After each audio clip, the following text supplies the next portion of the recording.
Bismillahirrahmanirrahim. Assalamualaikum warahmatullahi wabarakatuh. Tadi karena Mas Helmi memberi judul ini adalah kuliah, ngono ya. Berarti saya akan mencoba menjelaskan beberapa konsep ini secara runut. Ada tadi yang kurang lengkap juga. Tadi beberapa kata disebutkan seperti otak, akal, nalar, tapi letaknya belum ditata dengan baik. Saya akan mencoba mengurutkan dari paling bawah. Pertama dari otak dulu. Kalau ngomong otak, tidak hanya manusia yang punya otak, hewan juga punya otak. Jadi pembeda manusia dengan hewan bukan pada otaknya. Itu nomor pertama. Yang kemudian nomor dua, dari otak itu ada kemungkinan untuk keluar yang namanya akal. Kalau dalam sains, akal itu munculnya disebut sebagai emergence, strong emergence. Nanti saya jelaskan sedikit demi sedikit. Emergence itu apa? Emergence adalah sesuatu yang keluar yang tidak diketahui sebabnya, yang tidak bisa diambil dari komponen-komponennya. Contoh paling sederhana seperti rumah. Kalau Anda melihat komponennya kan ono boto, ono gendeng. Tapi boto itu rumah atau bukan? Bukan. Gendeng itu rumah atau bukan? Bukan. Kayu itu rumah atau bukan? Bukan. Ketika dia ditata sedemikian rupa, jadilah yang namanya rumah. Rumah itu tidak datang dari sifat penyusunnya. Dia disusun sedemikian rupa untuk muncul sesuatu yang baru yang tidak ada sebelumnya. Itu yang disebut sebagai emergence. Emergence ada dua sifat, yaitu kuat dan lemah. Lemah itu kalau seperti tadi contohnya rumah. Karena sederhana nih, mau dihitung komponennya ya paling botol, gendeng, jumlahnya juga jumlahnya tidak terlalu banyak. Ngitung probabilitasnya juga tidak terlalu banyak rumah seperti apa. Nah, kalau otak itu kemungkinannya sangat banyak. Di dalam otak manusia terdiri sekitar 86 miliar saraf. 86 miliar. Jadi kemungkinan koneksinya di situ hitungan dewe 86 miliar dikali 86 miliar kurang 1 dibagi 2, cara hitungnya ngono. Wes triliun-triliun probabilitas kemungkinan datangnya itu. Sehingga dia disebut sebagai emergence yang kuat. Artinya tidak ada yang tahu gimana kok keluar akal itu. Nah, pembeda utama akal sama bukan akal seperti apa? Ini justru dijelaskan dari agama. Ketika agama, pemahaman saya agama yang paling saya tahu Islam. Di agama Islam disebutkan manusia pertama adalah Nabi Adam. Dan pertama yang menjadi ciri manusianya adalah dia bisa diajarkan nama-nama, ya, nama-nama benda dan bisa menyebutkan kembali, gitu ya. Itu sebenarnya sederhana, tapi itu penanda yang amat sangat luar biasa penting. Karena begini, bahasa itu adalah alat komunikasi. Saya tanya, apakah hewan tidak bisa berkomunikasi? Hewan bisa berkomunikasi, tapi tidak dengan bahasa. Dia dengan yang namanya sinyal. Misalnya gini, kalau ayam, dia punya anak ayam, cara petok-petoknya beda kalau yang datang ular sama yang datang burung. Betul nggak? Dia komunikasi sama anaknya nih, petok-petok, anaknya ngeliat ke atas karena bahasa ibunya itu bahasa burung. Terus petoknya beda, itu artinya ngomong sama ular. Tapi bahasa itu hanya keluar ketika ada ularnya, ketika ada burungnya. Nggak bisa besok pas lagi santai dia ngomong sama anaknya, petok-petok cerita kemarin ada. Nah, nggak bisa. Yang bisa melakukan itu hanya manusia. Kenapa? Karena dia sudah mampu mensimbolkan dunia menjadi sesuatu kata-kata di dalam kepalanya, sehingga dunianya itu direngkuh di dalam kepalanya semua. Nah, itu beda utama akal. Akal mampu menembus waktu. Karena adanya bahasa, kita bisa cerita sesuatu yang 2 tahun yang lalu, kita bisa cerita yang 1 tahun yang lalu, kita bisa cerita zaman kecil, karena adanya bahasa dan dunia simbolisme yang ada di dalam kepala tersebut. Itu beda utama antara akal dan bukan akal. Justru yang paling memberitahu di mana batasnya justru dari informasi agama.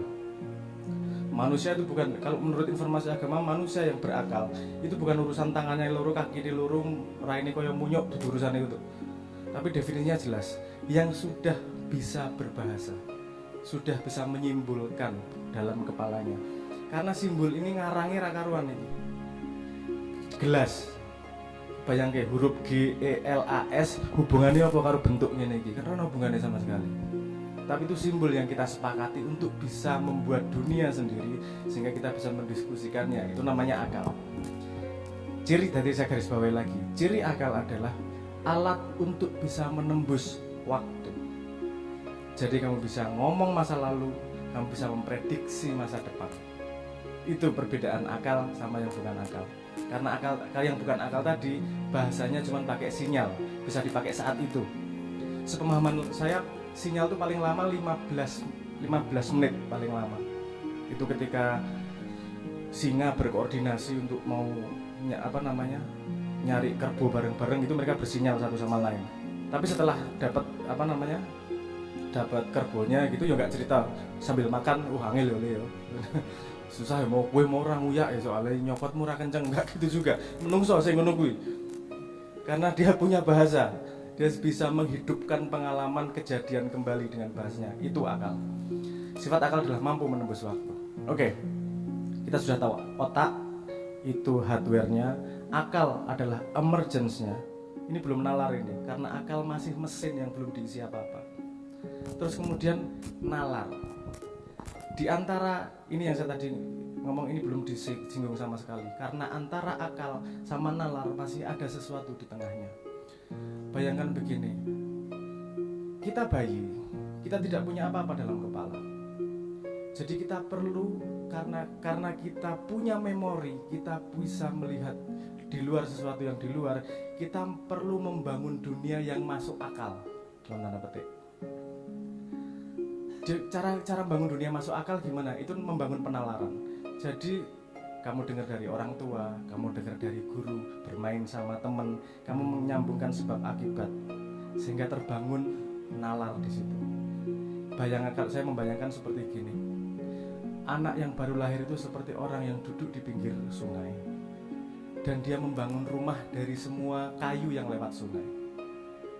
Ketemu kayu dipasang, rumahnya tidak bagus. Penalarannya belum sampai umur 18, itu yang dalam kepalanya hanyalah apa yang dia temukan, dia belum bisa membangun rumah sendiri. Efek sampingnya di sini, membangun rumah sembarangan dalam tanda petik ya, karena apa yang dia dapatkan yang lewat diambil itu aja. Ini efek sampingnya terbangun yang namanya paradigma. Ini yang saya sebut sebagai hijab dari akal. Karena setelah akal ada paradigma dulu, baru kemudian ada nalar. Paradigma, kalau tadi nalar adalah memandang, paradigma adalah kacamata ketika matamu memandang.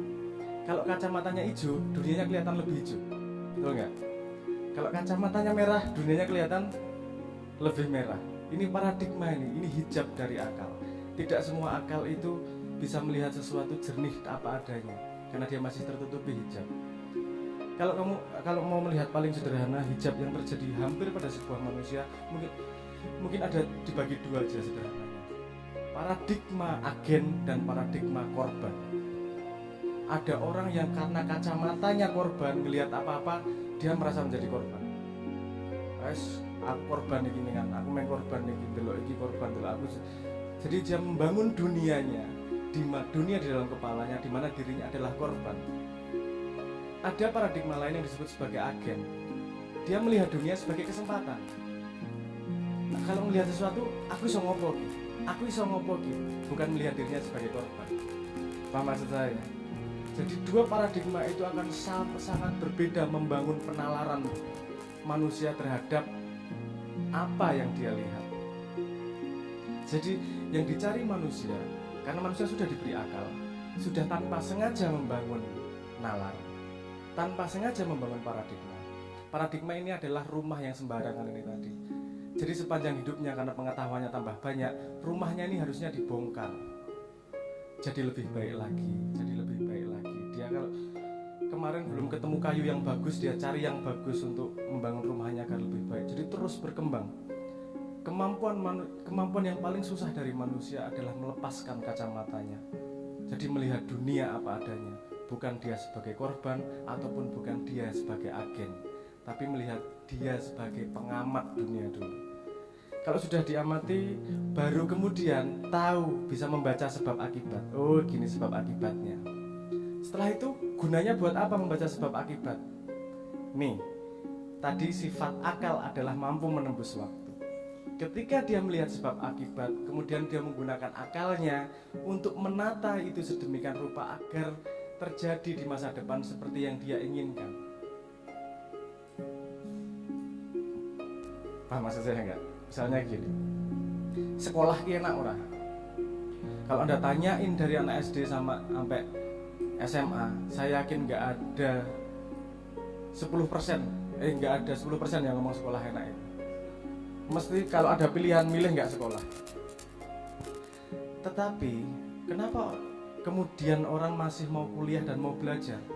Karena pada posisi itu dia paham bahwa dia mengorbankan waktunya hari ini untuk belajar demi masa depan. Itu kemampuan manusia, bisa melakukan segala sesuatu untuk proyeksi masa depannya. Nah, jelas ya tadi gambarnya ya. Ada otak, mengeluarkan akal, membangun nalar, efek sampingnya membangun hijab yang namanya paradigma itu tadi. Paradigma bukan dibuang, karena tanpa paradigma kita nggak bisa hidup juga. Akan terlalu chaos dunia tanpa paradigma. Tapi paradigmanya harus daulat dibangun sendiri. Demi apa? Demi membangun masa depan yang bisa kita pandang, karena kemampuan kita segitu. Fungsi agama di mana? Fungsi agama adalah memberi kamu perilaku agar masa depannya lebih baik ribuan tahun ke depan. Karena kita nggak mampu melihat, kita ngelihatnya mampunya cuma 10 tahun, 5 tahun. Kita nggak mampu lihat 25 tahun. Misalnya gini, kenapa agama melarang mencuri? Mungkin sekarang ini ditertawakan, mencuri ya buruk kok. Tapi coba lihat, kita melihat tidak dengan paradigma Islam, kita melihat dengan sebab akibat. Kalau dalam sebuah peradaban, dalam sebuah kumpulan manusia, mencuri itu boleh, semua orang akan mencuri. Karena mencuri itu lebih mudah daripada memproduksi. Kalau dalam peradabannya semua mencuri, lama-lama peradabannya akan mati. Karena tidak ada yang memproduksi. Saat itu orangnya mungkin tidak tahu, makanya perlu diberi peraturan-peraturan. Kamu nggak boleh gini, nggak boleh gini. Sebenarnya untuk apa? Memastikan masa depanmu yang kamu sendiri tidak bisa melihat dengan akalmu. Walaupun akalmu bisa melihat masa depan, tapi nggak bisa melihat sejauh itu. Sepemahaman saya, tingkatnya Nabi itu bisa melihat sampai ribuan tahun. Kenapa yang diurusi manusianya? Kok bukan nggak bangun sistem negara? Saya balik lagi konsepnya. Ini yang disebut sebagai emergence. Saya kasih contoh sedikit. Semut itu satu populasi sekitar 1,5 juta. Anda di sana melihat penataannya luar biasa, bener nggak? Sing jadi pekerja, sing ngurusi ratune, sing jadi petani, jadi tentara, sedemikian rupa rapinya sampai peradaban itu berjalan dengan baik. Anda tanyain satu ekor semut, ada yang paham nggak cara natanya? Ada presidennya nggak?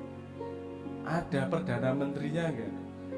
Ono menteri tenaga kerjanya ora yang membagi pembagian kerja segitu banyak? Tidak ada satu. Tapi kenapa terjadi penataan itu? Karena masing-masing semut setia menjadi dirinya sendiri. Menjadi semut setia menjadi dirinya. Sesederhana itu akan terbangun sebuah sistem yang luar biasa yang semut sendiri gak paham. Itu yang pengen dicoba dibangun oleh agama. Kamu gak usah mikir yang gede-gede. Kalau kamu secara pribadi melakukan seperti yang dibayangkan oleh agama, agama memastikan kamu puluhan tahun ke depan, ratusan tahun ke depan kamu tidak membahayakan society, kamu tidak membahayakan anak cucumu. Untuk urusan 5 tahun, 10 tahun pikiran ramah masalah. Asal tidak melanggar yang ratusan tahun, pasti akan menuju lebih baik. Yang kita inisiatifkan hanyalah speednya perubahan seberapa. Tapi yang disediakan oleh agama adalah kepastian tracknya menuju sesuatu yang lebih baik. Jadi kalau baldatun thayyibatun, negara yang dijanjikan agama itu tidak akan dibangun oleh satu manusia, karena sistemnya tidak mungkin dibayangkan oleh manusia. Seperti ketidakmampuan semut untuk membayangkan sebuah sistem yang segitu luar biasa kompleksnya. Nanti akan terbangun sendiri emergence, akan terbangun sendiri sesuatu yang lahir dari yang tidak kita pahami, asal kita setia menjadi diri sendiri, menggunakan akal, menggunakan otak, menggunakan nalar dengan paradigma yang kita bangun, paradigma yang sebersih mungkin tanpa hijab akalnya. Mungkin itu yang bisa saya sampaikan.